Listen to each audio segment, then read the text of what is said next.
Ramasuratkumaram Devam Kamakanchanamardhanam Devaki Paramanandam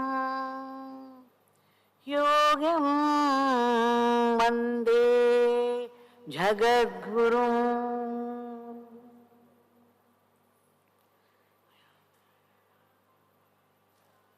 Yogi Ramsuratkumar, Jaya Raya.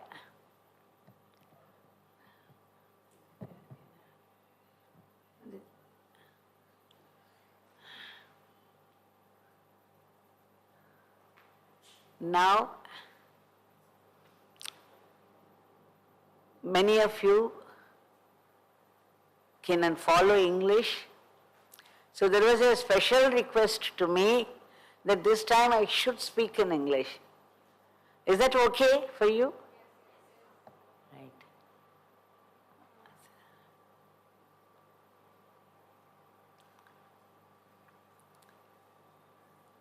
So, it's a very special day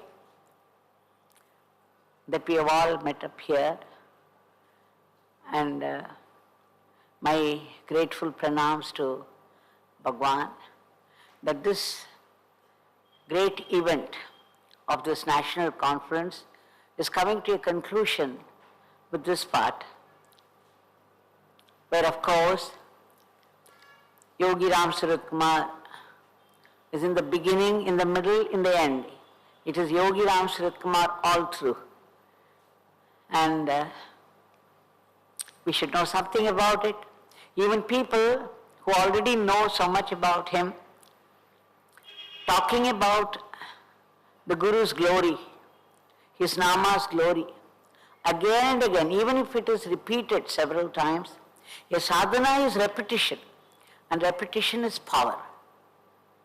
We repeat the name because otherwise, if we don't repeat the name, the other thoughts would repeat themselves. We know we get caught up in the whirlpool of thoughts and are unable to come out. So we need a parallel practice to come out of it, and what can be more godly than the name of God, our Guru. So I'm going to share a few incidents which I have come to know or happened even in my presence, so that we can see some aspects.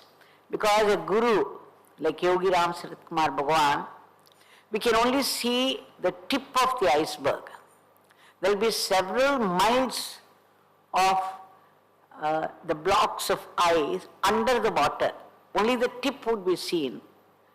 And that is how we come to understand the Guru. What we understand is very little, but at least that we have to go through again and again.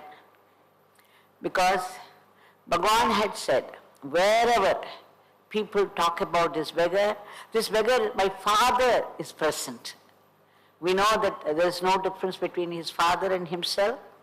So Bhagavan is with us here, right here, in his vibrant presence, and it is with him. That is why this is Satsang. We are in the presence of our Bhagavan, and so we are in Satsang. Now, Ramana Bhagavan has said, the one is in constant communion with God. The one who has become absolutely one with the Supreme Brahman. He is like a mirror. They have no form of their own, but whatever stands before a mirror, it simply reflects that in all its details. So today I thought I would share some aspects of Bhagavan, that is, Bhagavan being Bhagavan, how devotees of different gods, Rama, Krishna, Shiva, Muruga, Ayyappa, they saw their Ishta Devata in him. Now Bhagavan often said, Guru Brahma, Guru Vishnu, Guru Devo Maheshwara, Guru Sakshat Parabrahman. The Sakshat Parabrahman is that mirror. And everything gets reflected automatically.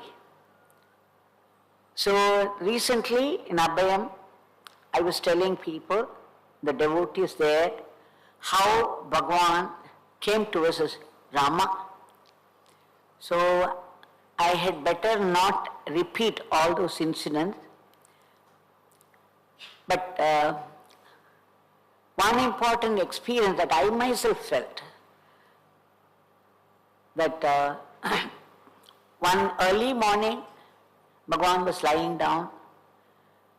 It was nearing, it was about 2:15 or so. And there is a calendar, there used to be a calendar there, and I had to remove every day the paper so that the next day date would be seen by him. And that day, as soon as he got up, I saw something very strange. Bhagavan was still asleep, or it seemed so. But then, he looked green in color, the whole body, the sheen, the color was green, a very special green, what you call generally Rama's color. I was wondering, how is that Bhagavan's skin has changed? And he looked like Sri Rama. I was fascinated, transfixed, just looking at him again and again, and suddenly it struck me, the idea came to me that it was Rama I was seeing, yes, and it is not the skin color, the green, we say Rama's color. It is not the color of the skin, it is the emission of radiation, the tejas from their body that used to be in that color. If we say Krishna is blue, it is not that his skin was blue in color. How odd it would be. Just imagine somebody should come in a different colored skin. It must be the tejas, the emission, the color of the tejas that was about, because that day I saw. Then I understood that it is the tejas of Rama with all his Kalyana gunas. And then I was thinking that how strange. In Sudama, we never knew the passing of the days. We wouldn't go out, we wouldn't talk to anybody. That Bhagavan was all that we could see and talk to. And he was always busy. So he also kept us busy. So today, how is that Bhagavan looked like Rama, the color, the green color?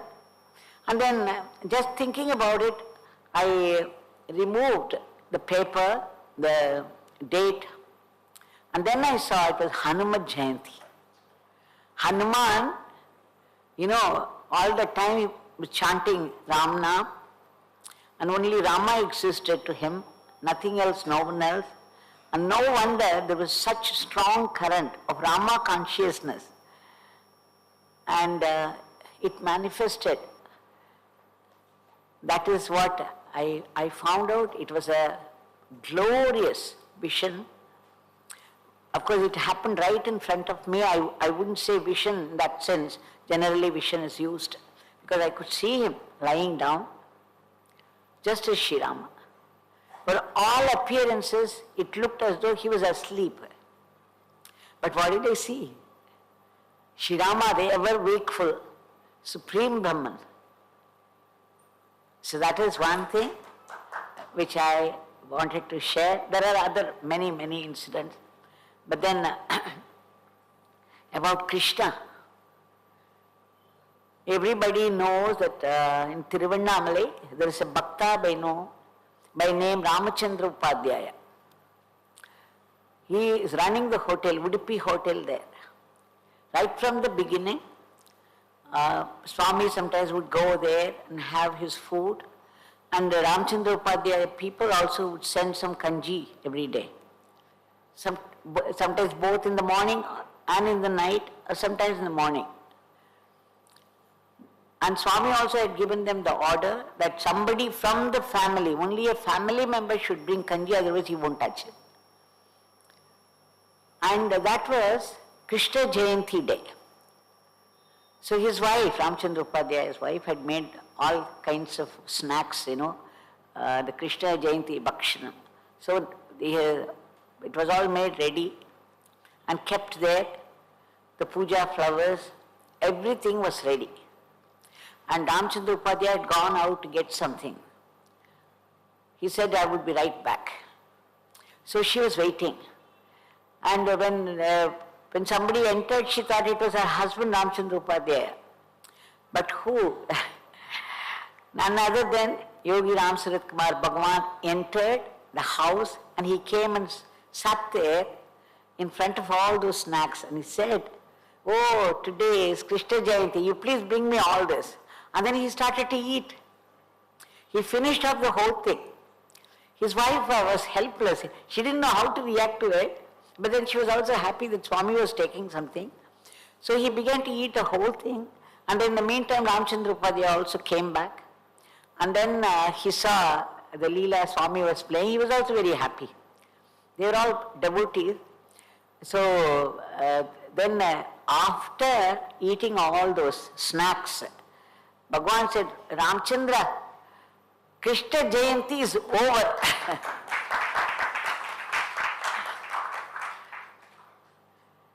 See how, this is how the divinity expresses itself in the context. There are again other stories, but I would stop with this, and then we shall see some more expressions. And then Vasanta Nachiappan, he's from Madurai. They used to go to Swami before Shri Nachiappan started his journey towards Sabrimala. He was doing it every year. For nearly 36 years he had done that consecutively. And they wanted to, usually they would go to Bhagavan, and then Bhagavan put the mala around his neck. So this was the tradition for them. One night they had planned to go the next day morning, and in the night Vasanta Nachiappan was suddenly inspired to make chapati after chapati after chapati, 50 chapatis. She didn't know why she was making it. But then she made chapati and then sabji also, and then they started and they came in the morning. But when they came to Bhagwan's house, Sannidhi Street house, it was locked. So they didn't know where he could be found, and they were just walking in the street, inquiring this person, that person.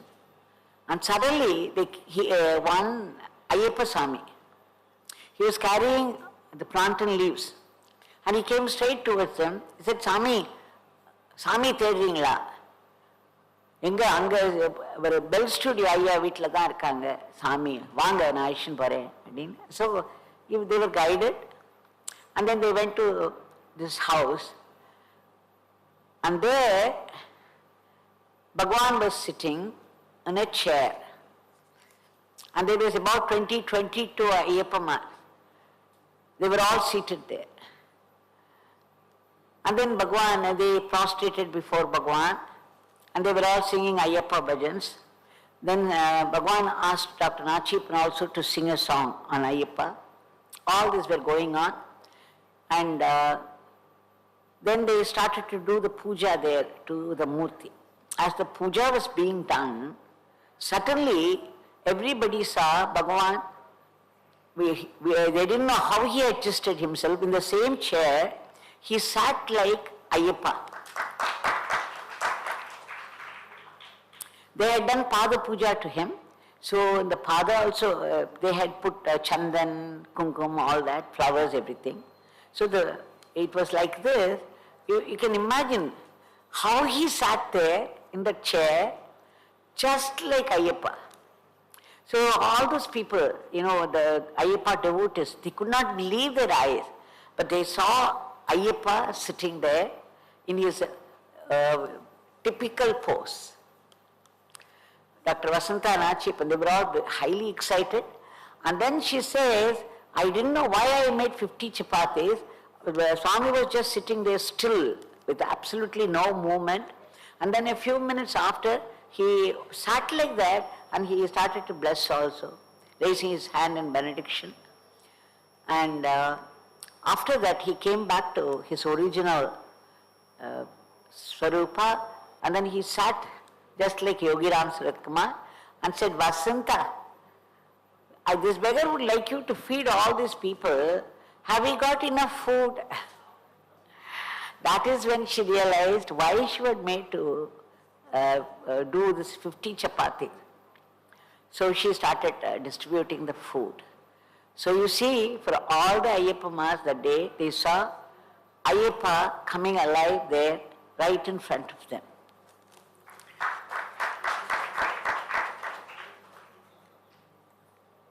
And the Muruga, there is one devotee in Madurai. He was only a Muruga Bhakt.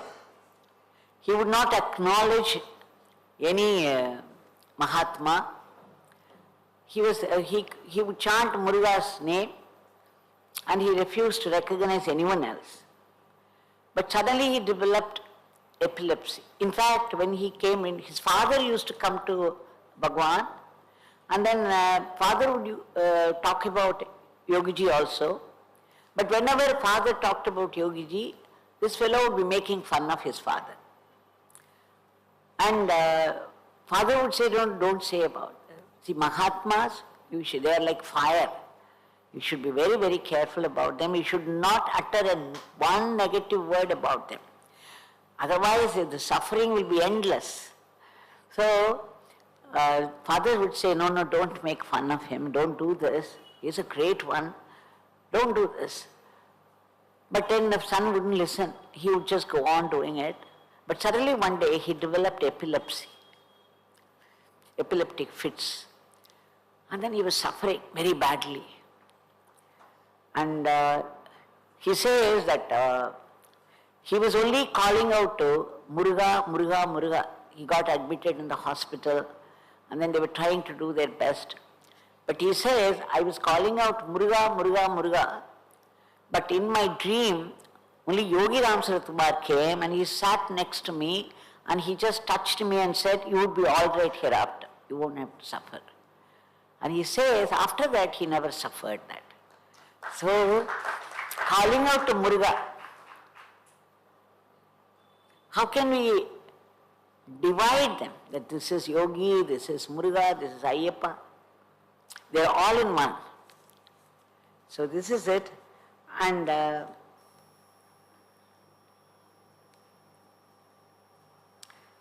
Shiva Tandavam. Shiva Tandavam, you know, that this afternoon I was saying, that Ganeshana had witnessed it and other people also witnessed Bhagavan's dancing like Shiva. A very, very fascinating, beyond any description. It's a very divine vision for everybody. He said, Ganeshana said, Bhagavan would come to that cremation ground near Isanya Mat. And there he would start chanting Om Namah Shivaya, Om Namah Shivaya. And very soon he would make this Damaru noise with his own mouth. He didn't have any Damaru, but the Damaru noise would come from his mouth. And then he would start to dance with wide sweep of his hands and legs. And he would be jumping from one tomb to the other. You know, there were many Christian tombs. I think it was a cemetery. And had watched it for 1 hour. That's what Ganeshana described. And ever since, I had this longing to see such a dance. R.K. Alvar also had described how Bhagavan danced on the terrace once. But I never saw it myself. So this longing was there, that Bhagavan had danced like Shiva. How could he dance like Shiva? The dance was spontaneous and he was making Damaru noise. And if from what I had seen, every bit he was Shiva, Lord Shiva. The way he stood, the way he looked at each other, the way he blessed, the way he talked, the way he walked. So much Shiva chanting Ramna. So this was the case. So I had nurtured this longing. And then it was Arudra Darshan day. I hope you don't mind my repeating whatever I said this afternoon. Then I entered, I went to his house, it was locked. And then somebody said, he's found only in the temple. So I ran there, looking for him here and there, and finally I found him seated under Ashwatha tree. And there was already a crowd there, I went and joined them. I had to stand at a distance waiting for some gesture from him. And as soon as he made it, I rushed there and I sat at the back of the crowd, actually.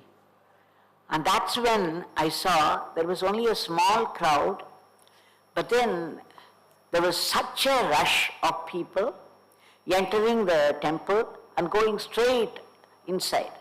Because that day they would do special abhishekam to the statue of Nataraja. So these people are going. And suddenly I saw so many people, crowds and crowds of them going straight inside, wouldn't turn this side or that side. And Bhagavan was seated here in flesh and blood. I said, how stupid can people get? Here is Nataraja in flesh and blood. Can't they see it? Can't they recognize it? Why are they so blind? And then, whenever these thoughts came, I found Bhagavan looking at me from his corner, from the corner of his eyes.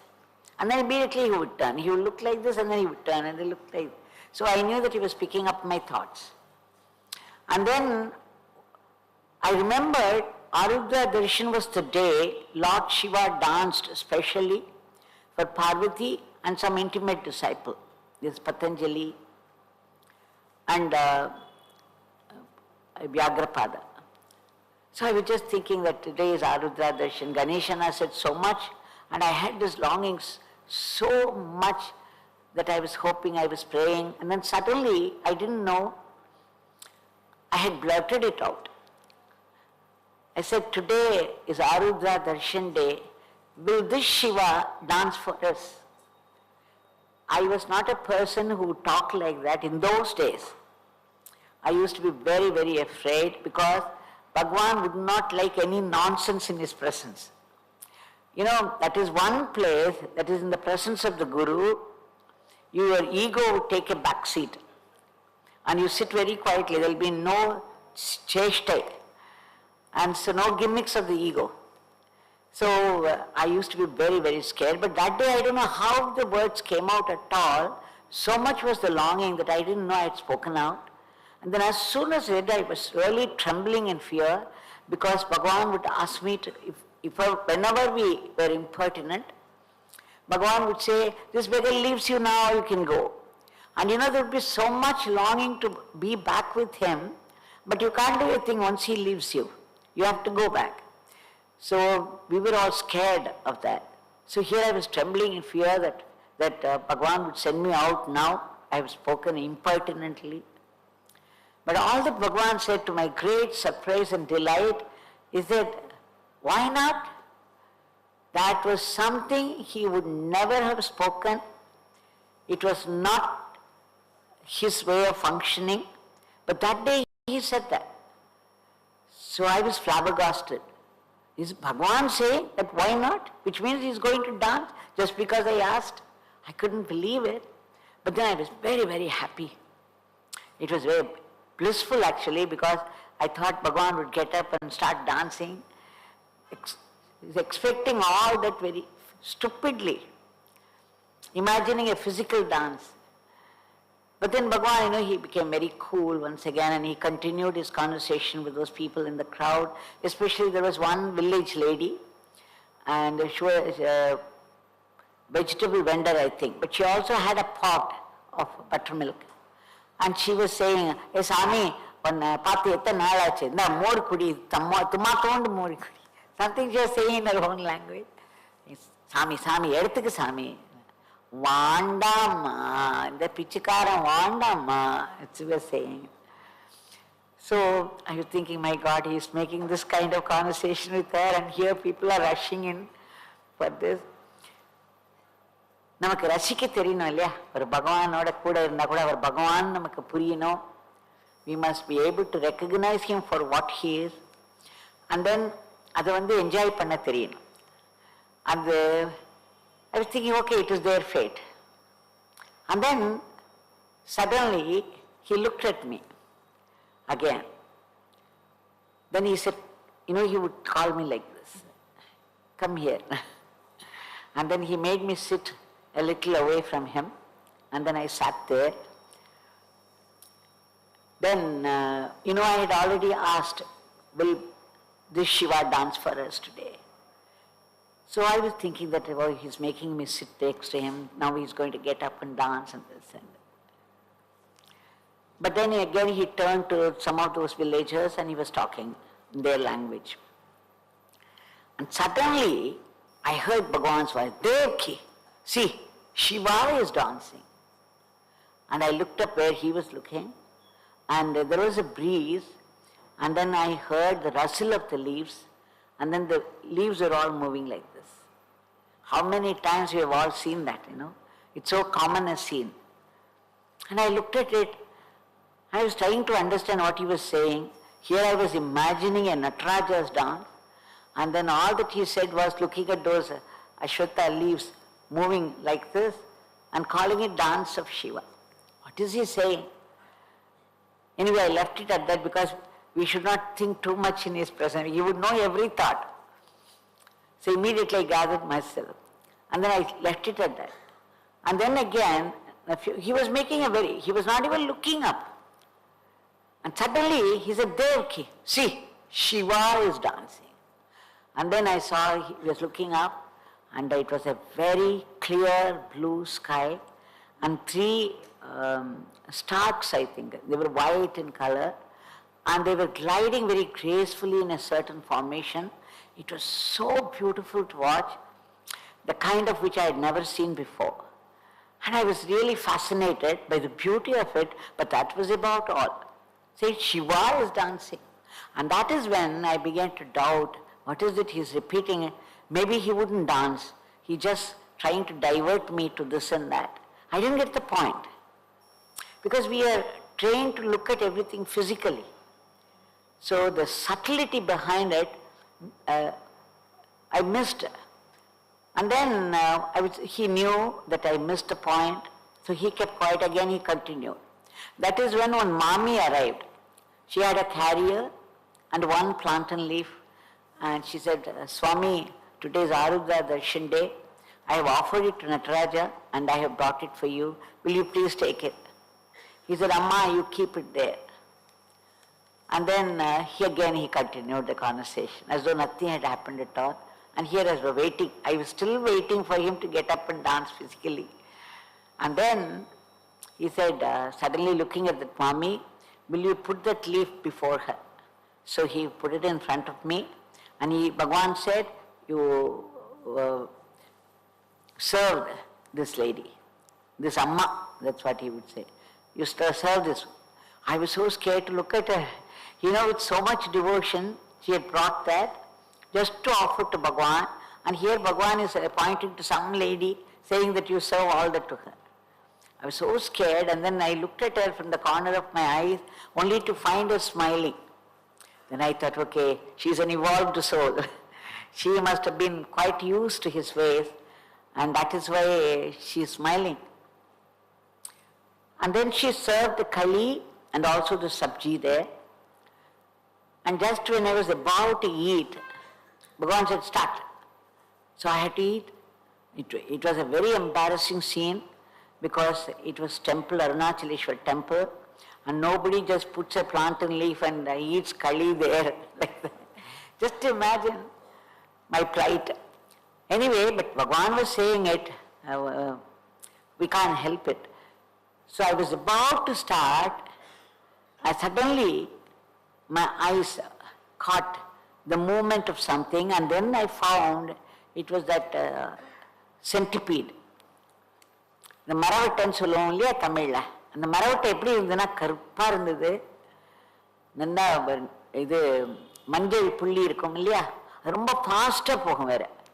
So it was moving very fast and coming straight towards my plantain leaf. Now I thought in a few minutes it would start climbing up the kali also. And even just looking at it was so disgusting a sight. And I immediately, my whole focus was on it. I forgot the presence of Yogi Ramsuratkumar, I forgot it was Arunachaleshwara temple and people were all there. The madevaki became my focus. And I all the time was trembling, my God, what if it got on this leaf? If it starts climbing and I would vomit, and I was already something was welling up, just at the sight of it. And suddenly, his voice boomed so loudly and so vibrantly. Devaki, see, Shiva is dancing. Looking at that madevaki. Here I was feeling the disgust and something was welling up. I was going to throw up any moment. And then I heard him, and the way he said it, it did something to me. The whole being began to tremble. Now this time it was at a different level. Something came vibrantly alive in me. And then I looked at it, in a fraction of a second, the whole thing changed. Only a Mahatma can do this. I looked at the same thing which was disgusting just a second before. Now I saw in the same movement, the same creature, a certain beauty which I missed out before. And there was beauty, there was a certain rhythm, the way it was moving. And such orderly way of moving, so order, rhythm and beauty. அப்படியே ஒரு நளினம் இருந்தது, ஒரு அழகு இருந்தது, ஒரு gracefulness இருந்தது அதில். And then I forgot it was madevaki or anything, it was literally movement of Lord Shiva, a gesture of Lord Shiva for me. And I was absolutely transfixed, just looking. I forgot this Kali, I forgot even Bhagawan, I could only see Lord Shiva moving down.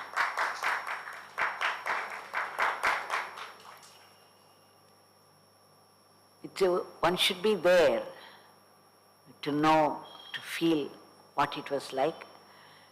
So it was the simple thing, one leaf there, and then a bird, and then something, a lowly creature. I shouldn't say lowly now, but I used to think, and with such available things, he demonstrated a leela and taught me a profound truth.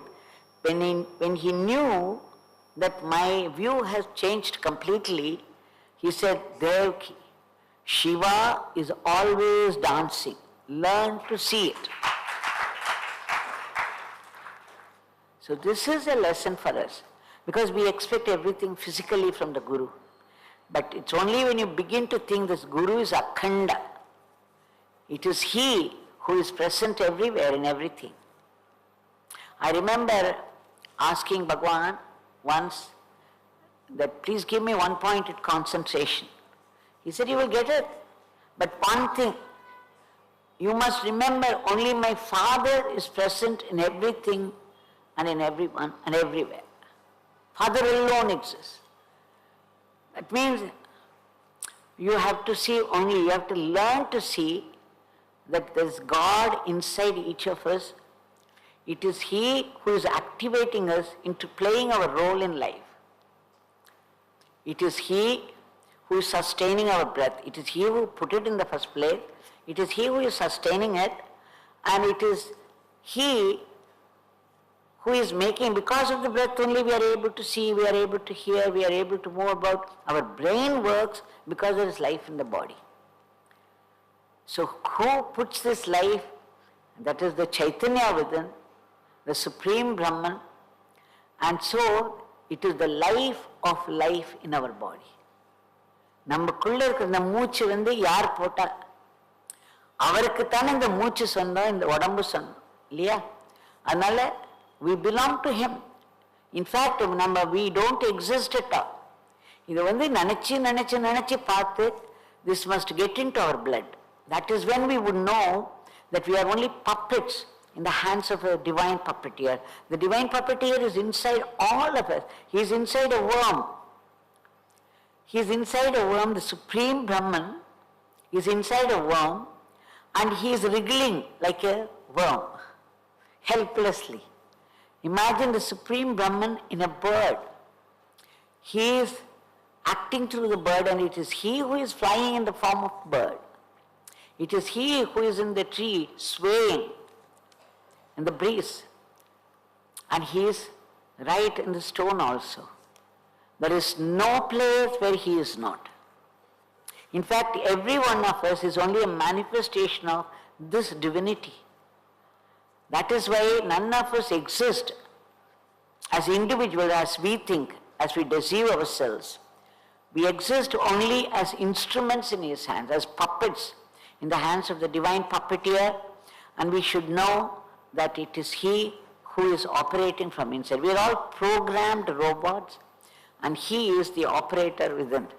If we remember this all the time, that we are ourselves robots, then we will attribute everything, every thought, every word, every action, we will attribute only to the divine within. We will never say, this is my body, this is my life, I am doing, I am talking. You are made to talk.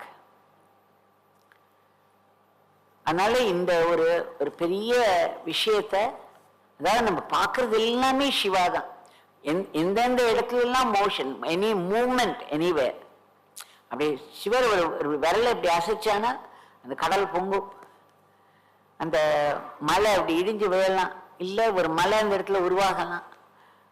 Anything can happen. Any movement of this, any motion of anything is only Shiva's dance.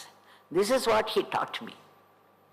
So we shall at least try to remember what he said, and then maybe when we remember more and more in depth, then it will begin to express itself automatically. So this is it. Now one day, two ladies came to see Bhagawan in Sannadhi Street House. They were village ladies, villagers. You know, the village ladies with a lot of flowers, and they had a plate, and then the camphor and udubati, all that they had brought. And they talked to each other, say, we'll go see the Swami and then go to Mariamma, there is enough time. So they entered, and the time was passing, and Bhagavan was not letting them go. And then it was getting dark. The ladies were frightened and said, Swami, Mariammakku pono nanga Swami, Kali Kovilku pono, puja pannana Swami, abdi. Then Bhagavan said, you do that puja to this beggar. There is no need to go to Mariamma's temple, you do that puja to. இப்போ நம்ம என்ன நினைச்சுப்போம் சாதாரணமா, இது என்ன இது மாரியம்மா பூஜையை போய் தனக்கு பண்ண சொல்றாரு அப்படிதானே நினைச்சுப்போம். அந்த லேடிஸ் உடனே ரொம்ப சந்தோஷமா they did that puja to him, and Bhagavan said, you have done puja to Mariamma, இப்போ நல்ல திருப்தியா போங்க, and he gave some prasadam. யார் சொல்ல முடியும், unless he is an authority. Only an authority can speak like that. Just imagine somebody who gives his name, Rama, Krishna, அந்த மாதிரி தானே இருக்கு. அப்படி இருக்குச்சே தன்னோட நேம் கொடுத்து, யோகி ராம்சுரத்குமார்ங்கிற நேமை கொடுத்து, நீங்க இதை சொன்னா help will come, guidance will come, protection will come, அப்படி சொல்லணும்னா ஒரு அத்தாரிட்டியால மட்டும்தான் சொல்ல முடியும். And we know thousands of people are experiencing the grace of Bhagavan at the utterance of his name. So, as I said before, let us remember that it is the mirror. இந்த மகாத்மாக்கள்லாம் பார்க்கறதுக்கு, நான் ஒரு தடவை கேட்டேன், அவர்கிட்ட சொன்னேன்னு நினைக்கிறேன், இந்த பிச்சைக்காரன் சொல்றீங்களே, who is this beggar then? You say that this beggar has died. This beggar is dead at the lotus feet of Papa Ramdas. Then who is this beggar? You say that you are dead, and then you refer to yourself as this beggar, a dirty beggar and all that. He said, in your eyes, you people see me as a form. So this form should have some name. This beggar should use some language which you will understand. So I refer to this body as this beggar. But in truth, there is only Father here. Father alone exists. It is every thought, every word, every deed of this beggar is governed by the one divinity that governs the whole cosmos. So this is the authority, the divine authority that takes over situations, organizes things, and proves time and again that it is the one divinity that alone exists. So, now we shall see, yesterday was 27th December, a very special day for me. This was the day I came to Bhagavan. I was coming 2 or 3 days before that, because we had come on Christmas holidays, 3 days, and then I had come only for Ramana Bhagavan, because I was reading like mad Ramana literature. I was drawn to his personality and teachings, and then I had come only to spend time, and I was coming for the first time at that, and I was going to spend all those 3 days just worshipping Ramana, going around. I had my own plans. Little did I know that everything was going to change, that the life would be completely different. So after I came to Ramana Ashram, they said that there's a living master here. Then I had always gone after Mahatmas. Whenever I came to hear about a Mahatma, immediately I would rush there and fall at their feet and seek their blessings. So much so that people used to make fun of me that I was a saint monger. So this time, as soon as they said there's a living master, then I remembered one of my students saying that she had been there to this living master who looked like a beggar and who used to wear colored shawls, so many shawls, and he talked perfect English and all that. So I said, okay, we'll go see him. So you see, he played such a leela. We would go there only to see a locked door, and then people would say, just left for the temple, and then we would rush to the temple only to be told that he just left the temple. And then we would go around the mountain, and again evening we tried, and then same story repeated. And then the next day also morning we tried the same thing. Every time we would carry a tender coconut, and then finally we ended up drinking it ourselves. So this happened 4 times. 2 days gone, the 3rd day, morning again, this time again with hope, we took tender coconut water, and then only the same leela repeated itself, and again we were disappointed, but we could do nothing about it. In fact, one of my friends said, he doesn't want to see us, that's why he's dodging us like this. I said, the more he did that, the more determined I became to see him. Somehow I had to see him before leaving this place. This is the way to treat us. The treatment is going on in different ways so that we get more and more evolved. It's meant for our transformation. See, the determination became very strong. And then I was telling those friends, look, there's only one time left now. Tomorrow morning we have to start from here. So this evening is there, let's go and see. They said, no, he doesn't want to see us. We don't want to carry something and end up eating it ourselves. And we will not come. Then I forced them to come. I said, just one time. We shall see. We should not, because, by nature I'm a go-getter, like they say. We have to, you get focused upon something and you have to do it. So this compulsion was there, this urge was there. So it pushed me ahead, and we went there, and then I bought some apples. You know the story, many of you know the story already. Why I am telling is that only in the presence of a true jnani you get such deep experiences without any preparation, without any sadhana to back you. In their presence you don't need anything else. Any number of textbooks you study, any number of research you do, any sadhana, however hard it is you do, but nothing can equal a few moments in the presence of a Mahatma. Such is the glory of a Mahatma.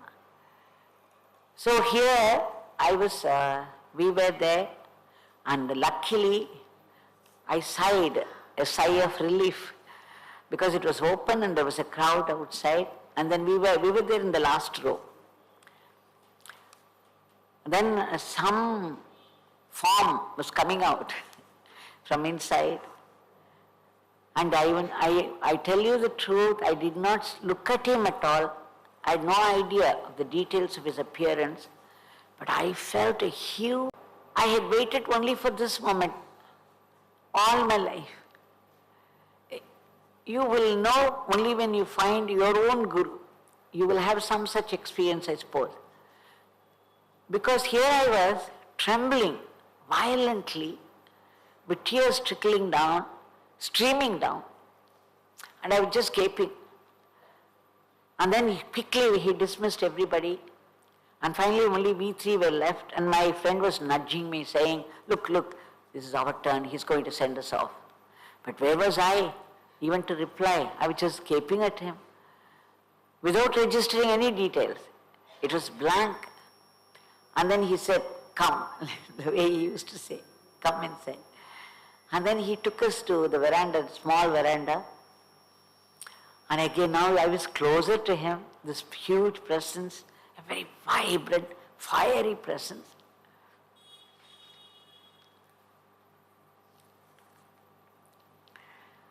And I was trembling so much that I dropped all the apples. They were all rolling in all directions. And then he gave me a shout, pick them up. I even trembled more out of fear. And then very clumsily I picked up all those apples. And then he opened a wooden door, went inside, said, come behind me. So we went inside like a troop, one after the other. And then there were already 3 people inside, and there was some space. And you know, so sweet of him, he had spread mats there for the visitors. And you know how the mats looked? There were more holes than mat. And even those holes were filled with dust. So much dust was there. And then he would be so hospitable, say, you sit like that. And then you look down, you see only this dust and then the torn mat. But then it was something else. So we went and sat there. I was sitting in the middle, and then there was one lady this side, another lady this side. And when I had a very quick look there, I was stunned. It was like a dumping ground. So many books were all scattered around. Dirty, almost black in color, was hanging here and there, and newspapers, and then there was a heap of bottles of every size and shape you can find. And then there was a mud pot and an aluminium small vessel, and a lot of dust everywhere. So, and then I saw one chair, a cane chair, and looked so wobbly. I thought, hey, who could sit there? It looked like a chair, okay. So it was all passing thoughts. Just for a moment it came and went off. Then he said he made us sit there, and then he was asking, you know, he went straight to the chair and brought it and put it before me and sat like an emperor like this. And the way, and that is when I looked at him, and he was wearing very dirty and torn shawls. And in certain places he had made a knot so that the tear wouldn't be too big. And a very carelessly tied turban, and a broken hand fan. But he was sitting like an emperor. It looked to me as though the emperor of the world was seated there. And then he said, what's your name, what's your name, what's your name? And then he looked straight into my eyes and asked, what do you want? You see, I had planned to go to a foreign university to do my PhD. That was my dream all along. I wanted to go to a best laboratory like Cambridge, and I had planned, and that was my dream all along, and I was trying for it. So naturally I should have asked for only that. But what came out of my mind was something else. I said, I want to see God. What? He said, you want to see God? Oh God. And then he put his hand on his head like this, And he exclaimed, "Oh God, oh God." And then he went into peals of laughter, as though I had made a joke, and the whole body was shaking with mirth, and he slapped his thighs several times, saying, and there were three other people, so he was looking at each one saying, "Do you know what she wants? She wants to see God, oh God." This drama Leela was going on and on and on. Then I felt terrible, absolutely miserable. And I was thinking, my God, why did I ask this? Why? Why would this come to my mind at all? And here I'm such a lowly creature that I'm not qualified even to mention such a thing. You can imagine that I was sinking lower and lower and lower. See, this is the treatment. Because when you go to a Mahatma, your ego, the lower your ego, the more the grace would enter. So the thing is, all that my ego was being powdered there, I should say. It was being broken into bits. So here I was thinking, okay, maybe I'm not qualified, I should not have mentioned it. I had committed the worst blunder of my life. These were some of my thoughts, I remember, because I wrote it down later. And then I started to cry. I started to sob. And then what happened was, suddenly he kind of softened, mellowed down, and then he said, "You will see God. Devaki is a pure soul, she will see God. But this beggar has not seen God. This beggar has not seen God. How can he help you? But Devaki will see God. Devaki is a pure soul." Again, I thought he was mocking at me again. That he has not seen God, that I would see God. How can this be? So I knew that he was mocking at me. And because I thought he was mocking at me, I started to literally cry out loudly. And then the lady who was seated next to me, she was inspired. I don't know how. See, even the word that we speak in any situation, it comes straight from the source.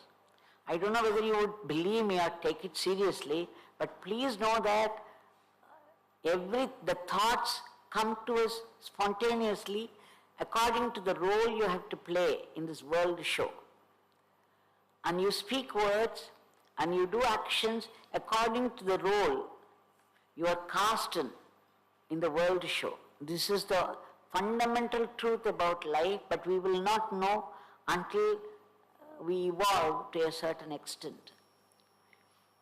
So here I was thinking, and this lady saying suddenly, "Sami, எங்களுக்கு தெரியாது நாங்கள்லாம் pure சோலா impure சோலான்னு உங்க வாயிலேருந்து இந்த வார்த்தை வந்துருச்சு சாமி, இது இனிமே சத்தியம்."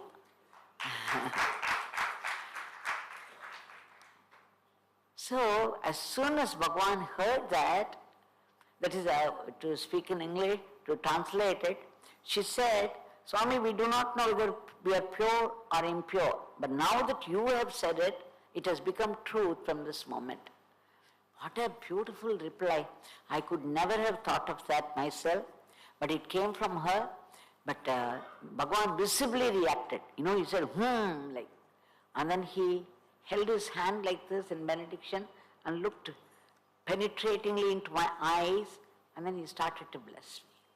I tell you one thing, the eyes that I saw that moment were the eyes of Ramana. The previous day, when I had come in the darkness, there was no light at all. It was dark everywhere. I got down at Ramana Ashram, and then I ran inside to the meditation hall there, and I stood before Ramana Bhagavan's photograph there. There was only a small mud lamp burning. And when I saw, I burst out crying. I said, "Ramana, even here, there is only darkness for me. I thought you were the son of supreme knowledge, and here I have only darkness. Will there be no light at all in my life?" And then I burst out crying, and then I saw the two eyes of Ramana Bhagavan glowing, coming alive. and they were glowing in the darkness.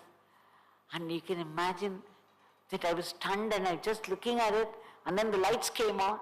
He became once again a photograph. It was only a fraction of a second, but Ramana had answered. I'm repeating this in spite of my repetition of this several times before in several places, because yesterday was the day when I experienced it. So I wanted to recall and share it with you all. That's the only reason behind it. So the first experience with Guru is out of this world. Only the Guru and the disciple would know, recognize each other instantly. And then a certain experience follows which only the Guru can give, no one else. So that's what happened to me. So then he brought his hand down and he became, just like when the lights came on, it became once again Ramana Bhagavan's photo.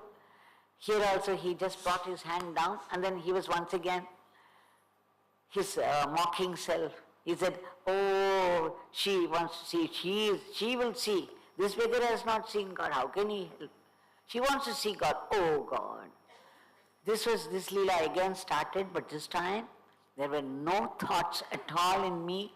Everything had drained out and there was only pure bliss, an absolute peace, filling every pore of my being. I wouldn't say body. It was filling every pore of my being. Only a jnani can give you this, and it happens only in the presence of the Guru. They are the pratyaksha devam. They can just hand over the highest. They say you have to come, you have to evolve, you have to do sadhana, this and that.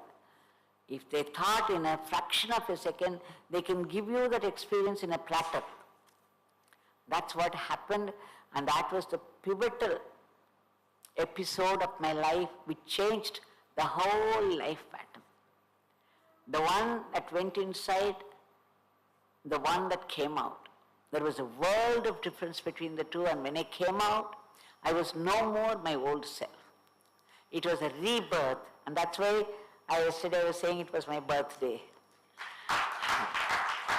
It is a real birthday, but Bhagavan had noted down some other day, so that is what I think is my birthday, because what he says is the best and the right one.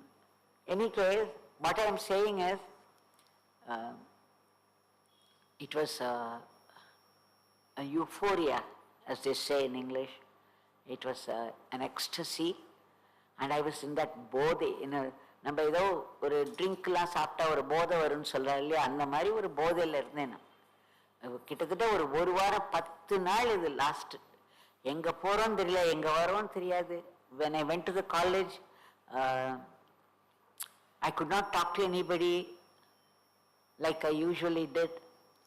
And then I wouldn't know whether to go for my bath, and suddenly I would just be sitting there, and then this ecstasy would well up, and wave after wave of ecstasy. In any case, somebody would come and knock at the door and they would say, now do you have a class? Why are you sitting here? Then I would immediately rush. And then, in the quantum mechanics, mathematical physics, they're all very tough subjects. Usually I would read for 2 hours, 3 hours before I went to the class. I had to have a good preparation. Otherwise you cannot handle the subjects. They're all long equations to be worked out. But then, just half an hour before, somebody would come and tell me, very casually in the course of the conversation, your next class is quantum mechanics. Suddenly, I would start, in half an hour I would gallop through the whole thing, and then again, like a zombie, I would go to the class, and then start to work out. And you see, the thing is, I would start some problem. Previously I had to work it out, but now I would just start some problem. It would work itself out to a perfect answer. A very sophisticated problem, complicated problem. It was as though someone was doing it. I was at once a witness and a participant. A very, very strange experience, and that is our true being. That is our true nature. He gave me the first taste of it. And that after that, how can you return to world? Will you be able to do it? I loved teaching physics. I loved my students. I loved everything about life. There was absolutely no complication. It was simple and joyful. But after this meeting, everything turned upside down.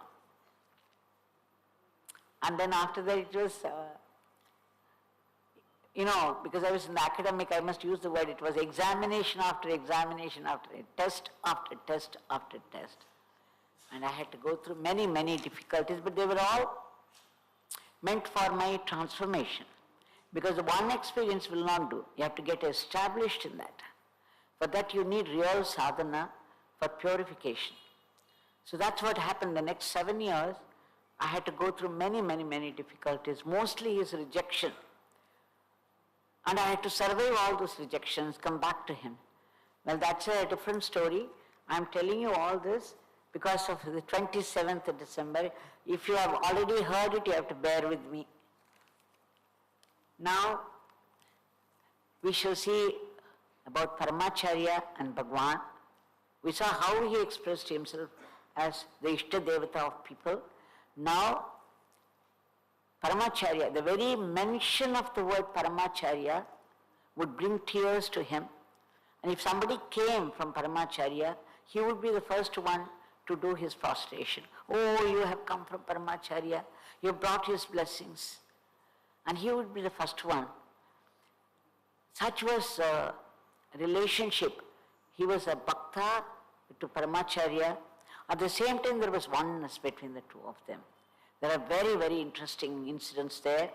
And I remember Shri Guruji Muralidhara Swami saying to me once that when he had gone there, Paramacharya, when he had gone to Shri Yogiji, Paramacharya was fasting and he was to end his fasting that day, and people are all waiting anxiously for the fasting to be over. But then Paramacharya was not taking anything. It was getting delayed, and the people were afraid that he might extend it more. At the time, somebody brought the news to Bhagawan that Paramacharya was not taking any juice. He had to end up that fasting. And then Bhagawan went inside, brought an orange. He peeled it and put it into his coconut shell. He crushed it and he drank it. And within an hour, half an hour or 1 hour, the news came that Paramacharya drank orange juice. Such was the communication, the love they had for each other. If they were two, or there was also oneness. You see, he was one extreme, Paramacharya. I don't know how many times he would take bath and the acharam, all those austerities that he practiced. Here was Bhagawan, who had not taken bath for 40 years. And the unkempt hair which had not seen oil at all for years. And the dirty and torn clothes. Imagine the two extreme ends, and that there was such oneness in communication. And when this Kinkara, when he had gone there, Paramacharya said that about Bhagavan, avalla romba mela irka. That was the verdict of Paramacharya about Yogi Ramsuratkumar. And ava romba mela irkada. So another time Paramacharya, that Kinkara, that is the attendant of Paramacharya, he had developed love for Bhagavan. So he wanted to come for December 1st, birthday, Jayanti of Bhagavan. At that time there was no celebration or anything. So he wanted to come and have the darshan of Bhagavan. So he approached Paramacharya the previous day, but Paramacharya kept quiet. It looked as though he was not giving permission. So he could not come. But the next day morning, on the 1st of December, Paramacharya himself called him and said, look, I know that only today is his birthday, and I have arranged for Homa in Kamakshi temple. This is the prasad, now you take it to him. And when the prasad came, it was a sight for the gods. He kept it on his chest, he kept it here, and then he put it on it. He almost danced with the prasad. Paramacharya has given me. Paramacharya has given me. He celebrated this prasad. And another time when Raganapati had gone there was a discussion when Paramacharya mentioned Visirimattai Sami. Then Raganapati didn't understand who he was referring to. And then Paramacharya said, he made this gesture, the elephant will do like this. No, they move their big ears, and they say that when it does so, the amrita that comes down, it becomes cool. It would be hot, and then this the water that's called amrita, and that comes down and it gets cooled. So Paramacharya was doing like this. It took some time for Raganapati to understand what he was mentioning, what he was referring to. And then Paramacharya asked for his name. Raganapati ji, who had come to Bhagavan, and Bhagavan had sent 2 people to him, so there was some connection already. But Raganapati said, it is Surat Ramkumar. Raganapati himself told me that. So Ganapati ji said it wrong. Then Paramacharya corrected him, saying, no, it is Ram Surat Kumar. And then Paramacharya himself said, the Surata, the Sanskrit word Surata is there. It means Surya Vamsa. And then he said, Kumar means child, and it's a very apt name for him. This is Paramacharya's verdict, that Kumar, God, child. Bhagavan would translate it as Godchild. So Paramacharya said the word child is very apt for him. And then he said Ram Surat Kumar is the child which belongs to the Sun dynasty. So that is how... so they knew each other, there was communication at a different level. Sringeri Acharya, you know how it was, a very interesting, nice story. There was one Srinivasan who lived in Namakkal with his family. His uncle Venkatachalam was in Tiruvannamalai. He was the postmaster there, and Bhagavan used to go to their house often. Sometimes he would take food also there, but he was visiting them very often. And Srinivasan would come to Venkatachalam's house also. And that's how Srinivasan got familiar, and he was drawn to Bhagavan. So one day, when Srinivasan was pressing his feet, Bhagavan asked him, what is your connection with Kanchi Mat and Sringeri Mat?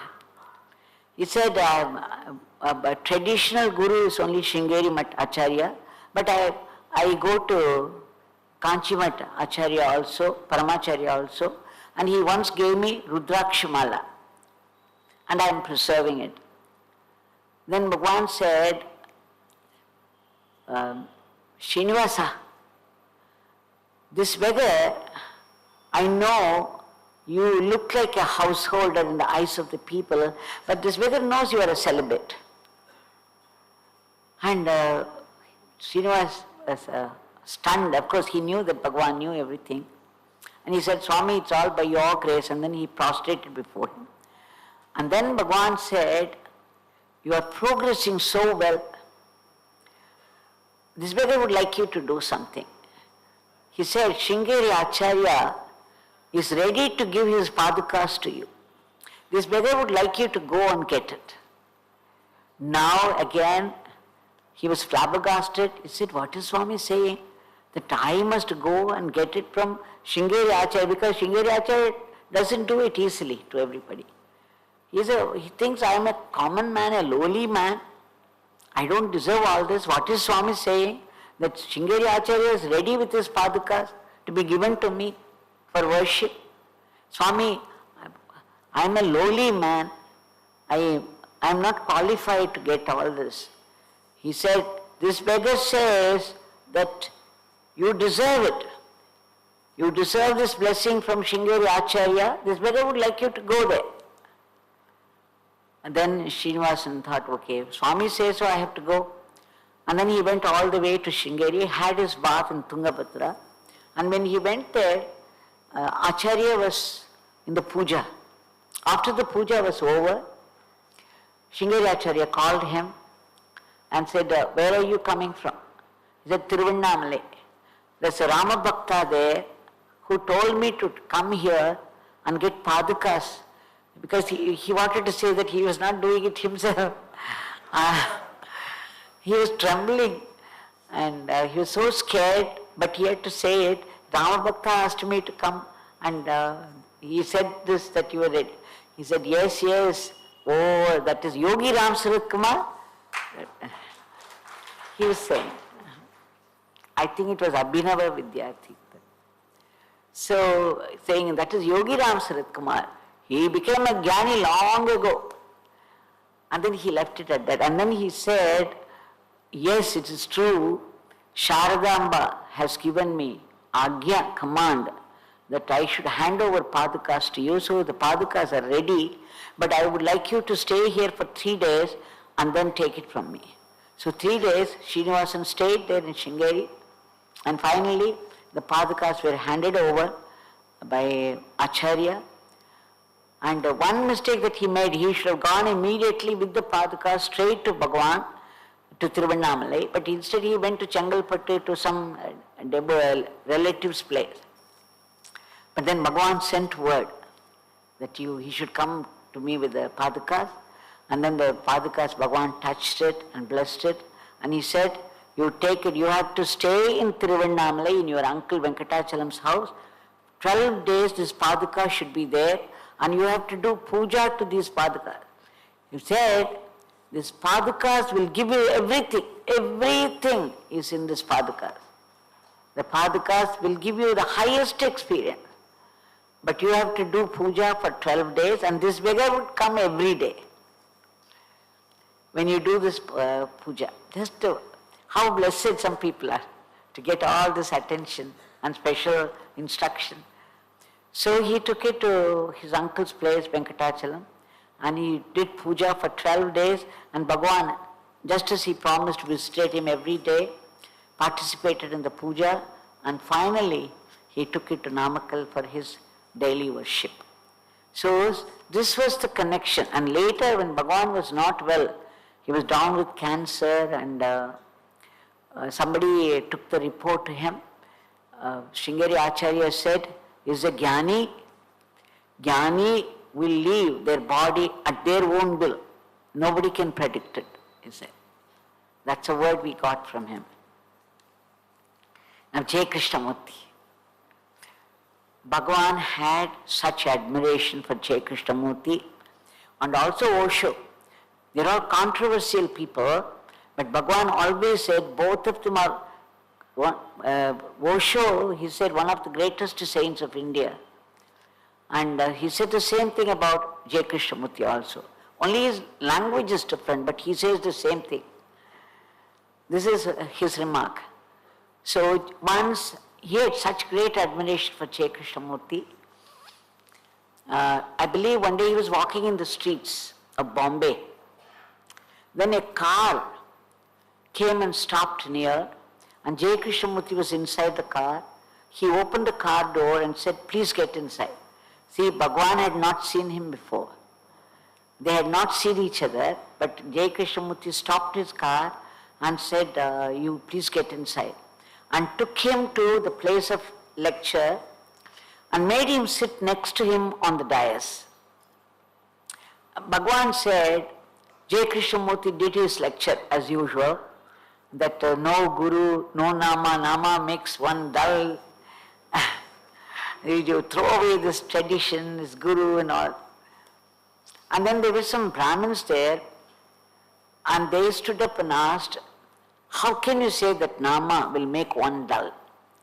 We have been told by rishis and our other Mahatmas that nama is everything in life. Nama will take us to the Nami and dissolve us in the Nami. So how can you say like this? And then Jaya Krishnamurti said this is from Bhagavan. Bhagavan told me directly. Jaya Krishnamurti said, whatever I speak is not for believers, it's only for non-believers. Because they cannot believe, they cannot have faith. And so people who have no faith in the traditional gods, they have to be brought into the fold of God. So this language Jaya Krishnamurti speaks. This is what Bhagavan said. And when Jaya Krishnamurti towards his end, he had come to Vasanta Vihar in Adayar, and he was going to give a lecture. Swami, when he heard it, I think it was 1964 or something, he went all the way to Theosophical Society and then Vasanta Vihar, and people are all waiting in the hall for the lecture, and Jaya Krishnamurti was in his room. So Bhagavan, he came to the room, he was there up there in the room, and Madhavacharya, he was there and he tried to prevent Bhagavan. He said, no, it's a lecture time for him. Before lecture he doesn't see anybody. Please go back, don't do this. So Bhagavan was about to turn, and then when Jaya Krishnamurti came down, and then immediately Bhagavan went to him, again Madhavacharya. Naturally he was doing his dharma. He tried to stop him. So Bhagavan was trying to prostrate before Jaya Krishnamurti. Immediately he held him by the shoulders and said, no need. And then they just stood in silence looking at each other. And then Bhagavan came back. So this was about the two of them. And Swami Muktananda of Ganeshpuri, Bhagavan told me this also, that he was seated there in the backyard of Ramana Ashram. You know the samadhis of the crow and the peacock, all that there, the cow. So Swami Muktananda was seated there on one of the steps. Bhagavan was just loitering around, and then he saw Swami Muktananda seated there. Immediately he went near him and prostrated. Shri Yogiji prostrated before Swami Muktananda of Ganeshpuri. Immediately Muktananda stopped him and said, why are you doing it to me? You and I are one and the same.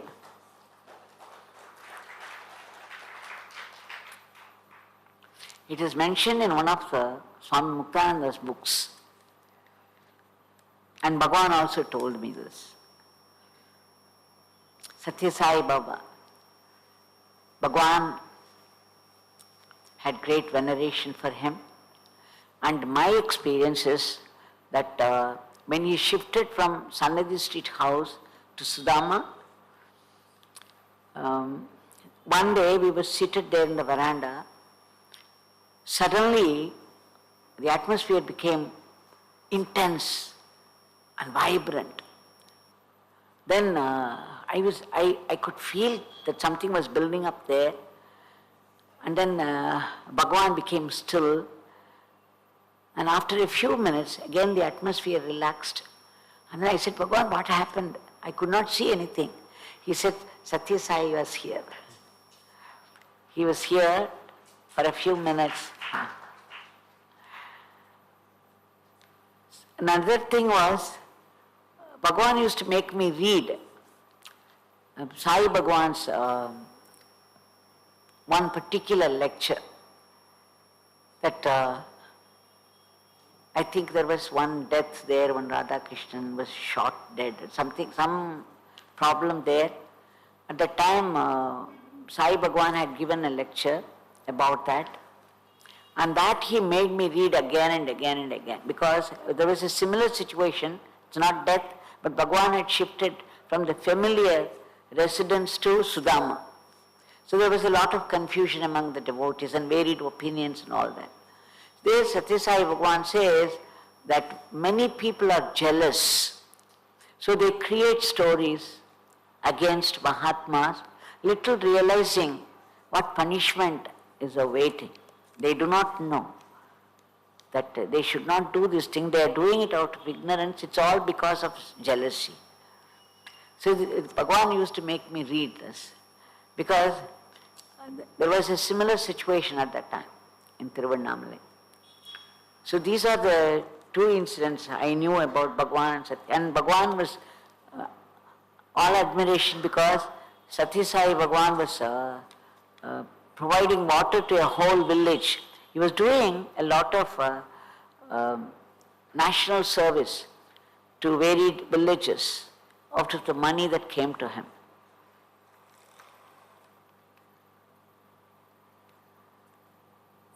Sri Krishna Premi Swami, I think you should be knowing about it, that when he met with Anna, when he met with an accident, of course he was healing, but then he did not wear the anklets. He was hesitant to start dancing again, but Bhagavan, some people had come from there, and Bhagavan sent word very compulsively that he should put on the anklet and start dancing, which Anna did, and after that he started to dance, like before. This Anna also would mention whenever we went there, it's because of Swami that I started to dance again.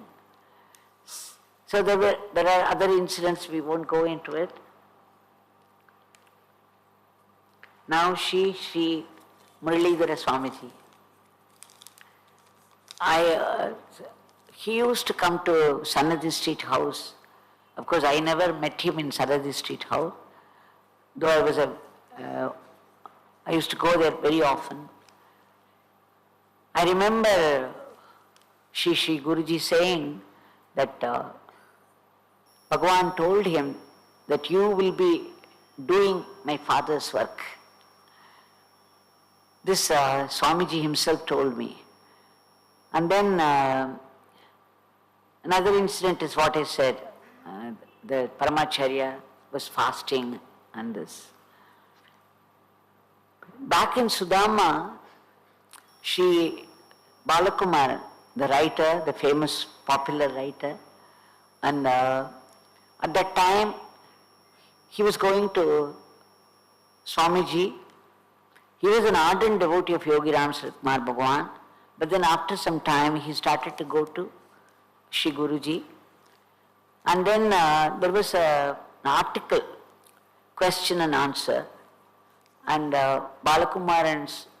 Shri Balakumaran would be putting the question and Sri Swamiji would be answering. Then Bhagavan used to make me read it again and again and again. Devaki, read that question and read this answer.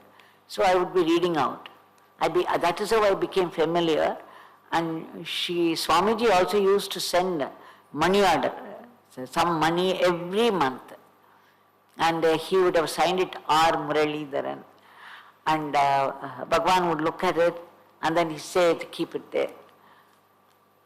So I was thinking who this, I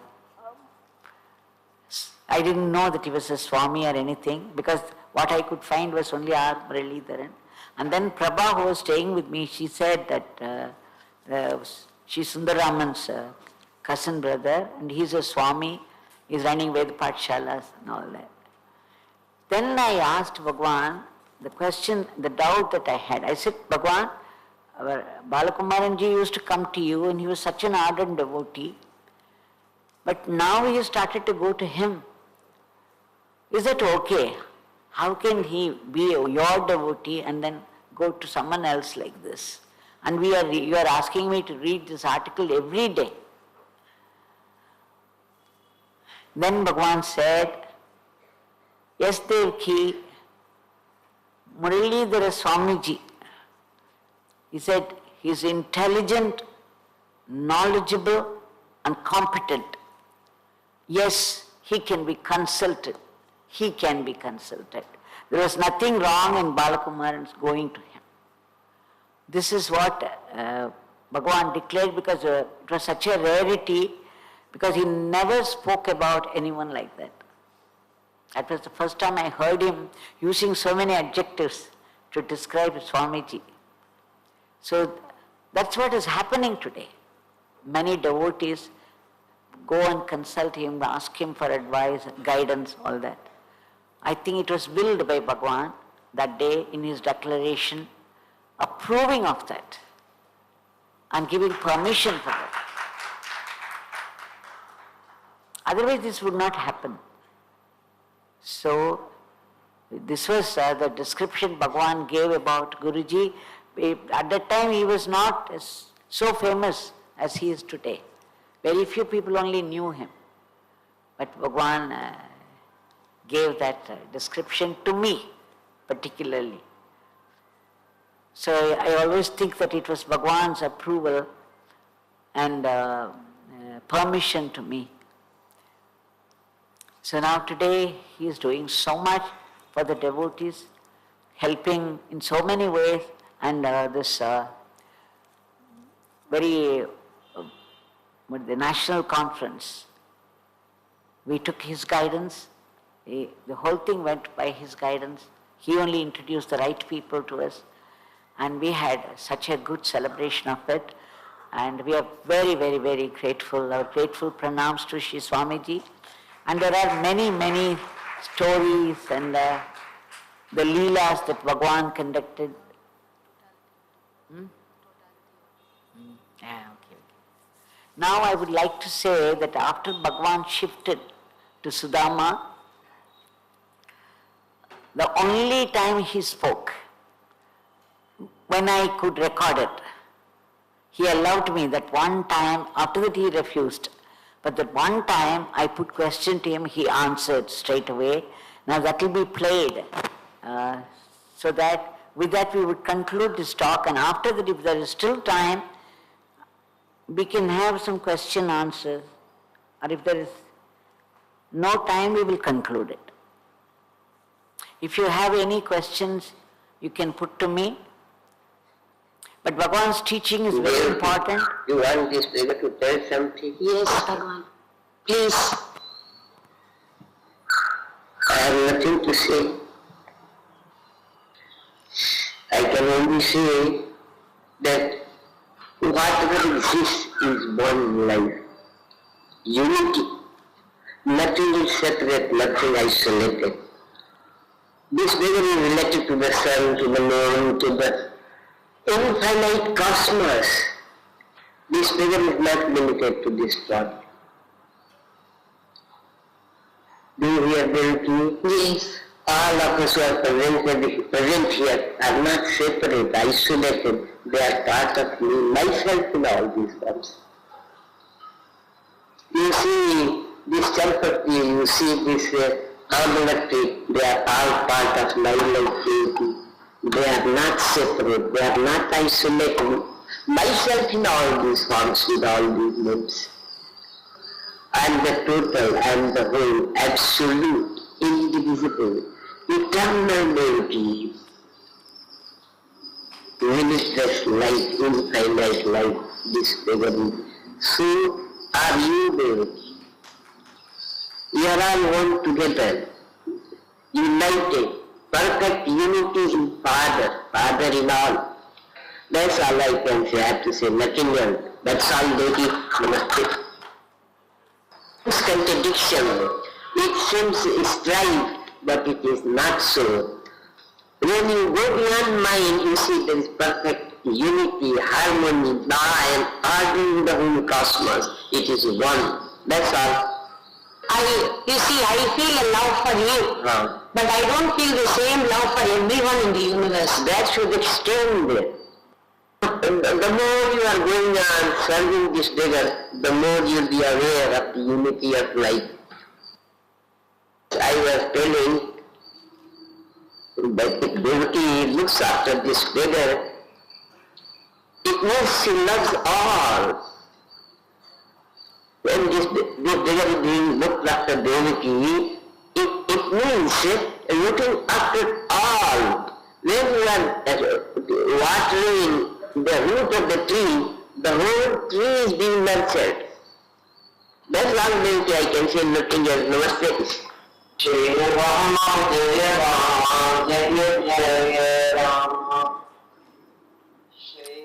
So you see, he is conveying a very important part, important teaching to all of us. When we do Guru Seva, he says, Devaki is looking after this beggar. As you go on doing Seva to this beggar, you will begin to see this beggar everywhere in everything.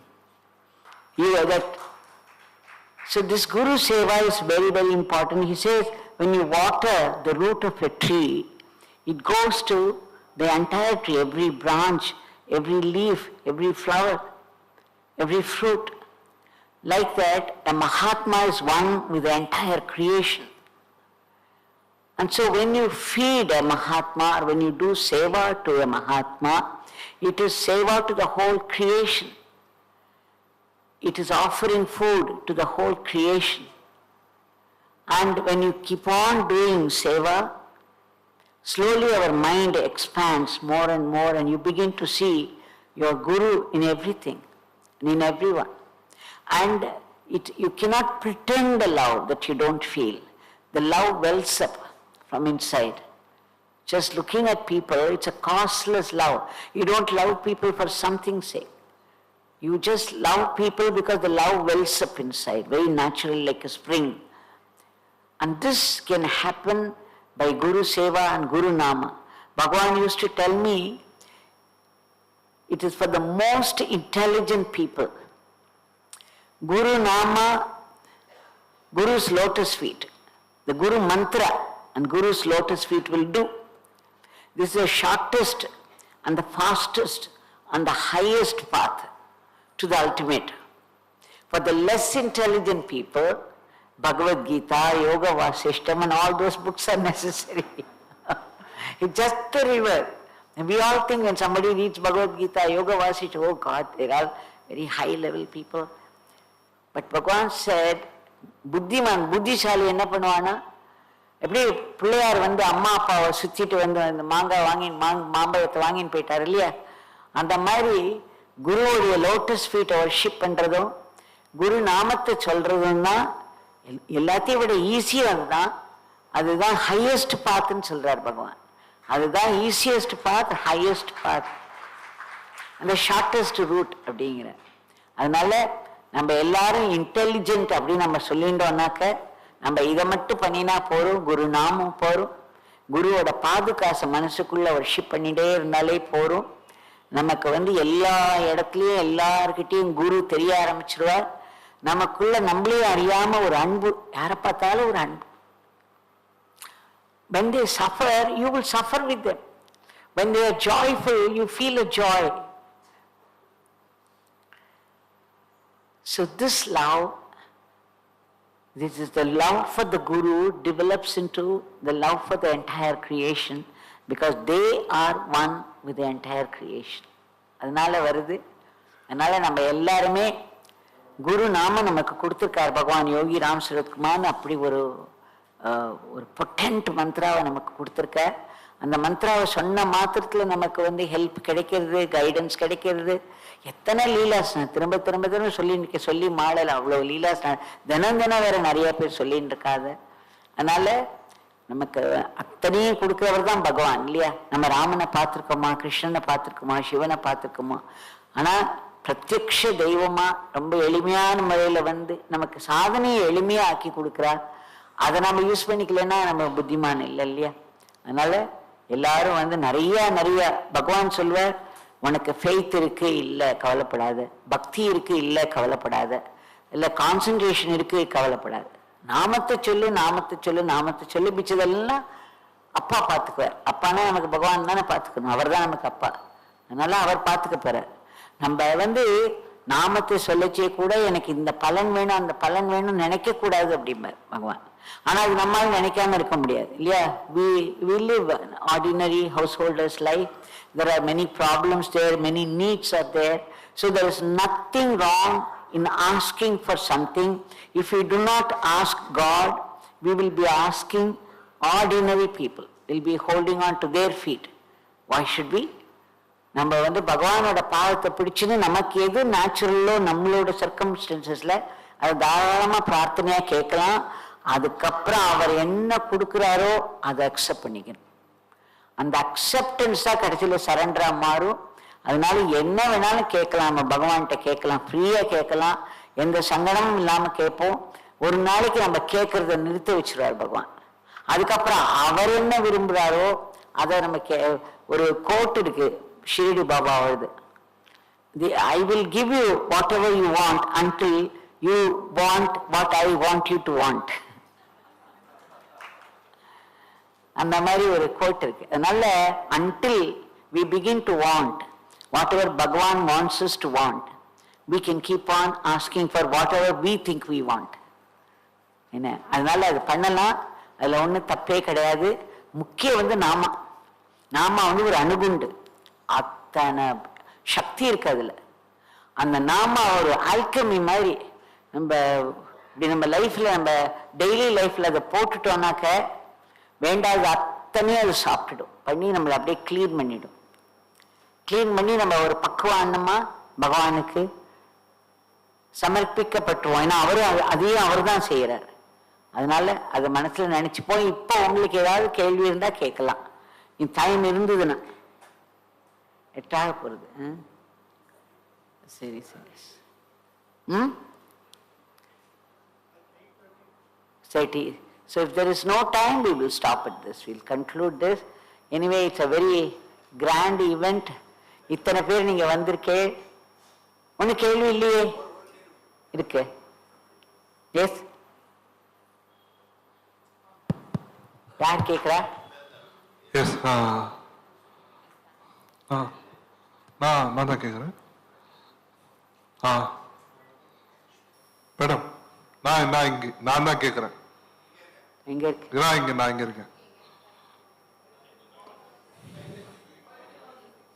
Okay okay, கேளுங்க. இந்த light நான் தான் கேட்குறேன் madam. சொல்லுங்க. If you had the opportunity to study in Cambridge University. What? If you had the opportunity to study in Cambridge University, if you had the opportunity to study in Cambridge University, what would you have done differently? And if you had the opportunity to meet Ramana Maharshi, what else would you have done differently? Now, I did not have the opportunity to study there, so where is the question? Ramakrishna Paramsa says, ஒரு கார்டனுக்கு போனால், if you go to a mango orchard, ஒரு garden, ஒரு மாம்பழ ஒரு தோட்டத்துக்கு போனேன்னா, அங்க மரத்துல காய்ச்சிருக்கிற மாம்பழத்தை பறிச்சு சாப்பிட்டுடுங்க. அதுதான் அதுக்கு பலன்.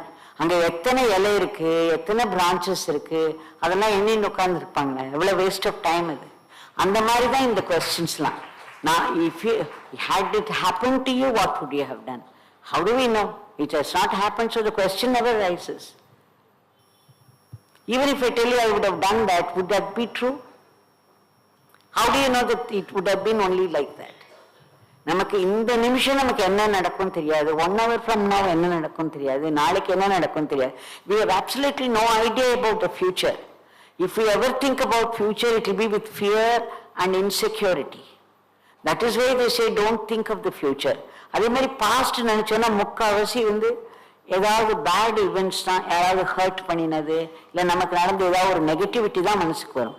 So let the bygones be bygones. Don't think about the past. Don't think about the future. Live in this moment. This moment you are healthy. You are able to be in a satsang where you heard so much about a Mahatma and you have been given the nama. So, இது என்ன இருக்கணும்னா, that we must make the best of this. இந்த மோமெண்ட்ல எத்தனை நாமம் சொல்ல முடியும்? இந்த கேள்வி கேட்ட நேரத்தில் ஒரு 4 நாமம் நான் சொல்ல முடியும் இல்லையா? அப்படிதான் நம்ம நினைக்கணும். ஒரு இன்சிடென்ட் எப்பவும் சொல்லுவேன்னா, சுவாமி Satchidananda Papa Ramdas initiated him into Om Shri Ram Jai Ram Jai Jai Ram. So in the beginning, Swami Satchidananda used to be very, very enthusiastic about it, and he would just go on doing it. But while he was doing it, he also got some doubts, some questions in his mind. So he would note it down and wait for an opportunity to meet with Papa Ramdas so that he could clear them. But then Papa Ramdas deliberately avoided him. If Satchidananda Swami came with his legs to this side, Papa Ramdas would slip out that way. அப்படி avoid பண்ணிட்டே இருக்கார். அப்புறம் ஒரு நாளைக்கு Satchidananda Swami is very determined to confront. அதனால he took the list and then came and he caught him. Papa, now he merely started, Papa, I have this. Papa stopped him and said, if you still have doubts and questions, you are not chanting the nama properly. நம்ம நாமத்தை ஒழுங்கா சொன்னோன்னா, நிறைய சொல்லி ஒழுங்கா சொன்னோன்னா, நம்ம மனசுல இருக்கிற கேள்விகள்லாம் போகணும், நம்ம மனசுல இருக்கிற சந்தேகங்கள்லாம் போகணும், நம்ம மனசு அப்படியே நிர்மலமா ஆகணும். அதுதான் எய்மு. நம்ம அனாவசியமா கேள்வி இன்னும் சேர்த்து சேர்த்து சேர்த்து எண்ணங்களை பெருக்கிட்டே போகக்கூடாது. எண்ணங்கள்லாம் குறையணும், பயம் குறையணும், கோபம் குறையணும், பொறாமை குறையணும், வேண்டாத எண்ணங்கள்லாம் நம்மளை விட்டு போய் நம்ம மனசு நிர்மலமா ஆகணும், இன்னசென்ட்டா நம்ம ஆகணும், நமக்கு டிரான்ஸ்ஃபர்மேஷன் வரணும். ஸோ பகவானோட அந்த டீச்சிங்கோட முடிச்சிடுறேன், அதான் டைம் ஆகிட்டே போகிறது. The aim of life is remembrance of God. எப்படி உங்களால் கடவுளை ஞாபகம் வச்சுக்க முடியுமோ அப்படி வச்சுக்கோங்க. உங்களுக்கு ஒரு கோவிலுக்கு போய் பூஜையை பார்த்தா தான் உங்களுக்கு வர்ஷிப் பண்ண மாதிரி இருக்குன்னா போய் அதை பண்ணுங்க. இல்லை தியானம் பண்ணணும் ஏதோ ஒரு இடத்துலன்னா அது பண்ணுங்க. இல்லை நாம சொல்லிட்டு இருக்கிறது எது உங்களுக்கு உங்கள் சர்க்கம்ஸ்டான்சஸில் உங்களுக்கு என்ன ப்ரிஸ்கிரைப் பண்ணியிருக்காளோ அதை செஞ்சு எப்படியோ you have to remember God, you have to connect with God. And the connection with God is more important because He is right here. He is not elsewhere. He is right inside you. You can just, like I said in Abhayam, you can bend and you can talk to Him. You can talk to Him endlessly. He is such a patient listener. He will not talk back. அவர் உங்களை restrain பண்ண மாட்டார், உங்ககிட்ட திரும்ப பேச மாட்டார், உங்களை கண்ணா பின்னான்னு திட்ட மாட்டார். நீங்கள் நம்ம எவ்வளோ ஸ்டூப்பிடாக பேசினாலும் பொறுத்துன்னு கேட்டுன்னு இருப்பார். நமக்கு சில சமயம் எதிர்பாராமல் பதிலும் வரும். அதனால develop the habit of talking to him all the time. இல்லைன்னா நம்ம யார்கிட்டயும் போய் எதையோ வளரின்னு இருப்போம் இல்லையா? அதனால அதெல்லாம் நிற்கணும்னா நம்ம கடவுள்கிட்ட பேச ஆரம்பிக்கணும். நம்ம குருநாதர் நமக்குள்ள இருக்க குருநாதர்கிட்ட சதா பேசினே இருங்கோ, அவர்கிட்ட எல்லாத்தையும் ரிப்போர்ட் பண்ணுங்க. Completely empty your mind and fill it up with Rama. இந்த மோமெண்ட்டை மட்டும் நினைங்க, இந்த மோமெண்ட்ல எனக்கு இது இருக்கு, நாளைக்கு எப்படி வேணா நடக்கலாம், குருவோட கிருப்பையில நடக்க போறது மாறலாம். நம்ம ஏன் பயந்து அதை நினைச்சுக்கணும்? நமக்கு எதுக்கு insecurity? when Gurunatha is with us, எந்த no negative forces can come anywhere near. Be very assured, be sure of that. அந்த குருநாதரோட கிருப்பைங்கிறது சாதாரணமா இடப்படக்கூடாது. அதே மாதிரி குருநாதர் ஒரு உடம்புக்கு கட்டுப்பட்டவர் இல்லை. He is everywhere. There is no place where he is not. அந்த கிருப்பை, குருநாதருடைய கிருப்பைங்கிறது நம்ம கிட்ட சதா நம்ம மேல விழுந்துட்டே இருக்கு. We are in the view of Gurunath. நம்முடைய குருதேவருடைய வியூல நம்ம எப்பவுமே இருந்துட்டு இருக்கோம். நம்ம அப்படி அவர் போயிடுவான்னு பயமா இருந்துன்னா பேசிட்டே இருக்கோம். நீங்க நாம சொல்லும் பொழுது he is with you, he is within you and with you. அதனால தான் நாமத்தை சொல்லி சொல்லி சொல்லி அவரை தக்க வச்சுக்கணும். இந்த நாமத்தை சொல்ல மறந்து போற இல்லையா, அப்பெல்லாம் he becomes a witness consciousness. அவரை நீ என்னவோ பண்ணிக்கொண்டு விட்டுருவார். அதனால அதுக்காகத்தான் நம்ம நாமம் சொல்லி சொல்லி இந்த நாமியோட பிரசன்ஸை வச்சுக்கணும். அந்த மிச்ச நேரம்லாம் அவர்கிட்ட பேசினே இருந்தோன்னா பாவம், அவருக்கு வேற வழி கிடையாது, கேட்டுதான் ஆகணும், நம்மளோட இருந்துதான் ஆகணும். அதனால this is one way of preserving the presence of God or Guru or grace, so that we should do. நம்ம மிச்ச தாட்ஸ் எல்லாம் வேண்டவே வேண்டாம். அனாவசியமா வெளியில இருக்கிற குப்பையெல்லாம் எடுத்து வீட்டுக்குள்ள போட்டுப்போமா நம்ம? சொல்லுங்க.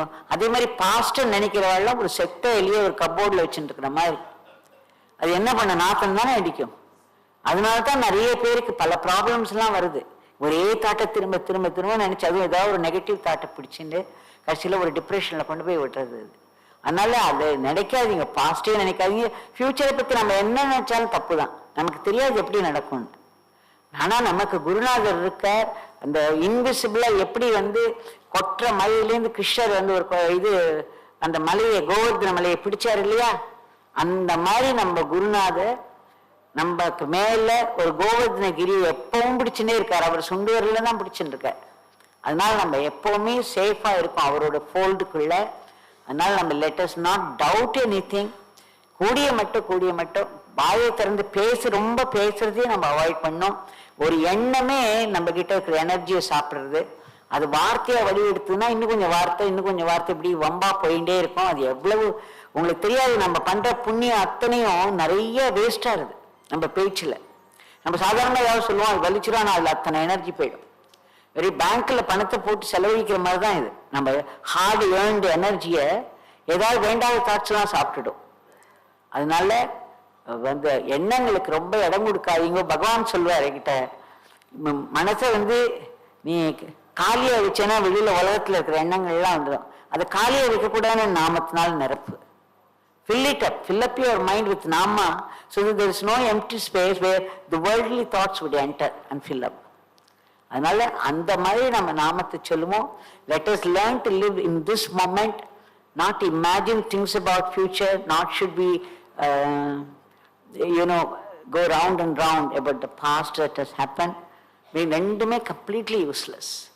So my grateful pranams to every one of you for being here on this particular occasion, which is very, very important to us all, because இந்த இது கூட பகவானுடைய கமாண்ட். அதனால அவருடைய சேவை தான். இப்ப நடந்த நேஷனல் செமினார் அவருடைய குரு சேவை தான்.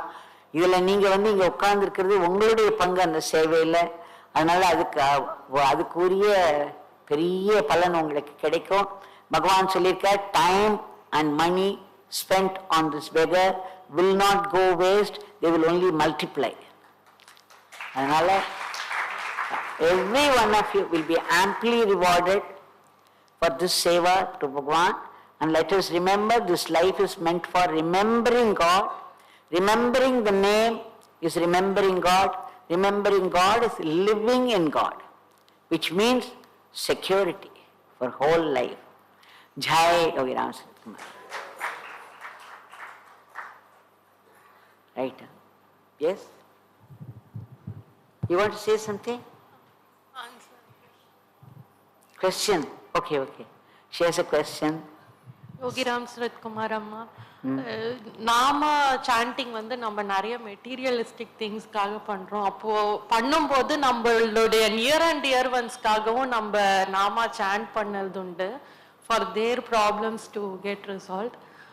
அப்படி நம்ம பண்ணும்போது நம்மள சுத்தி இருக்கிறவங்க எல்லாருமே இறை நம்பிக்கை உடையவங்க கிடையாது. அவங்களுக்காக சம்டைம்ஸ் நம்ம ப்ராப்ளம்காக நம்ம நாம சாண்டிங் பண்றோம். பட் அதுல நாட் ஆல் த டைம் அவங்களுக்கு நம்பிக்கை இல்லைனாலும் when we tell the experience they don't take it. அதுல சம்டைம்ஸ் எவ்ரி டைம் அவங்களுக்காக நம்மளுக்கு சொல்லிக்கிறத விட சம்டைம்ஸ் அவங்களுடைய ப்ராப்ளம் சால்வ் ஆகிறதுக்கு நம்ம ஜாஸ்தி நம்ம நாம சாண்டிங் நிறையவே பண்றோம். இதுல ஒரு சம்டைம்ஸ் ஒரு டிசப்பாயின்மெண்ட்டும் நமக்கு வருது when they don't take the experiences from us. So இத நம்ம எப்படி எடுத்து நம்ம அவ பண்றா பண்ணலன்னு நம்ம பார்க்க வேண்டாமே. நமக்கு நாம ஒழுங்கா பண்ணிட்டே இருந்தோம்னா நமக்கு நடக்கிறத பார்த்து நம்ம எக்ஸாம்பிள் அவங்க they will start doing. Why should you get disappointed? Because you are expecting something from them. That is why you are disappointed. Don't expect. Just keep on doing. அவங்க மற்றவங்க ப்ராப்ளத்துக்கே கூட நம்ம நாமம் சொல்லிகிட்டே இருப்போம். அந்த நாமம் சொல்றது it is its own fulfillment. நம்ம ஒரு பலனை எதிர்பார்க்க வேண்டாம். நம்ம ஒரு பிரார்த்தனை பண்ணிப்போம், அவங்களுக்கு ஒரு நல்லது நடக்கும்னு பிரார்த்தனை பண்ணிப்போம். அப்படி பண்றதுலயே நாமத்தை சொல்லிகிட்டே இருந்தா போறோம். அவங்க கொஞ்சம் கொஞ்சமா அந்த நாமமே அவளை உணர வைக்கும்.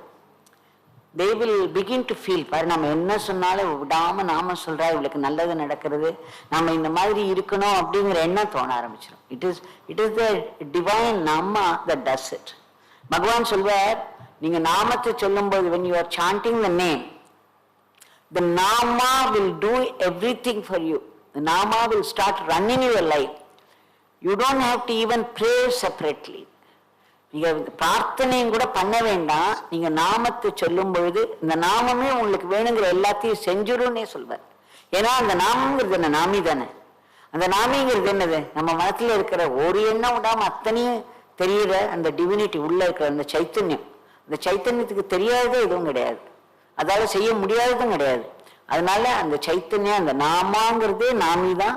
அந்த நாமிக்கு என்ன பண்ணணும் எப்ப பண்ணணும்னு தெரியும். நமக்கு பொறுமை இல்லாம நம்ம புலம்புறோம், அவ்வளவுதான். என்ன, நம்ம நாமத்தை சொல்லி சொல்லி சொல்லி வேணும்னா பிரார்த்தனை பண்ணிக்கலாம், இல்ல பிரார்த்தனை பண்ணினாலும் பண்ணலைனாலும் நம்ம நினைக்கிற காரியம் நடக்கும். அது கண்டிப்பா நடக்கும். மற்றவங்க என்ன நினைக்கிறாங்க நம்ம பாதர் பண்ணிக்கூடாது. மற்றவங்க இதுக்காக நம்ம பிரார்த்தனை பண்ணி அவங்களுக்கு நடந்தா நம்ம சந்தோஷப்படலாம். அவங்க நம்மளை கேலி பண்ணாலும் எப்படி பேசினாலும் நம்ம அதில் காதலியே போட்டுக்கூடாது. அதுதான் நான் சொன்னேன் இல்லையா கொஞ்ச நேரத்துக்கு முன்னாடி, மனசை எம்டியாக விட்டீங்கன்னா மிச்ச தாட்ஸ்லாம் உள்ள நுழைஞ்சிரும் அப்படின்னு பகவான் சொல்வார். So fill it up with Nama so that no other thoughts would enter. அந்த தாட்ஸ் உள்ள என்டர் பண்ணாதானே டிசப்பாயின்மெண்ட். அவங்க பேசுறதெல்லாம் கேட்டுட்டு தான் நம்ம டிசப்பாயிண்ட் ஆகும். இதுவே நம்ம அதுக்கு மேலே நம்ம நாமம் சொல்றோமே, அவங்க பேசினா கூட நம்ம நாமம் சொல்றோமே, அப்படி நீ ப்ரௌடா நினைச்சுக்கோன்னு இல்லையா? அதனால நம்ம ஸ்பிரிச்சுவல் பாத்துக்குள்ள நுழைஞ்சிட்டோம்னா அது வித்தியாசமான பாதை.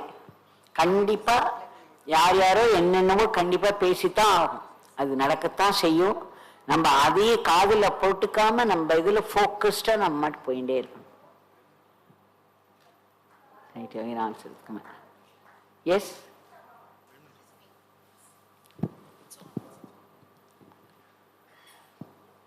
Good evening, Ma. I'm Swarnalata, and we are from Chennai. Basically, this is my daughter and my husband.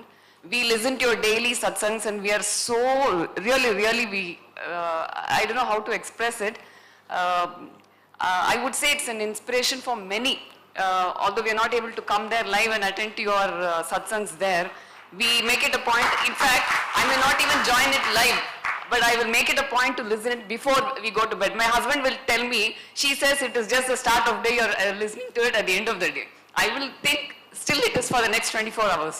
So that way, and the chants are such that you just can't help but join in to sing along with you. You make us do the chant. So that is one thing. And then the prayers, you teach us how to pray, not only just for us, but also for the entire, whatever is happening. And I've seen the comments in the net where people have said that they're so moved by the way you've been. Can I tell you this? Because these things can be said to me personally, because others have to go home and they're all waiting. Okay. So if there is any doubt, genuine doubt by which you would benefit, you can put it to me. But these comments can come to me privately. Okay, sure. Okay. Sure. If you have any question, you can. No question. Okay, right. So I'm so happy that you've all been patient, and let us all pray to Bhagavan that for our all-round welfare and progress, both physically, mentally and spiritually. நம்ம பிரார்த்தனை பண்ணிட்டே இருப்போம், நாம சொல்லிகிட்டே இருப்போம், மிச்சதெல்லாம் பகவான் பார்த்துப்பார், நம்ம குருநாதர் பார்த்துப்பார். சரியா? ரைட். யோகி ராம்சுரத்குமார். ஜெய.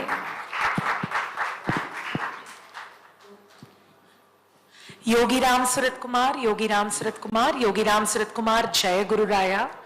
A big thank you to our dear Bhagawan Yogi Ramsuratkumar for letting all of us partake of these divine words of wisdom from Devaki.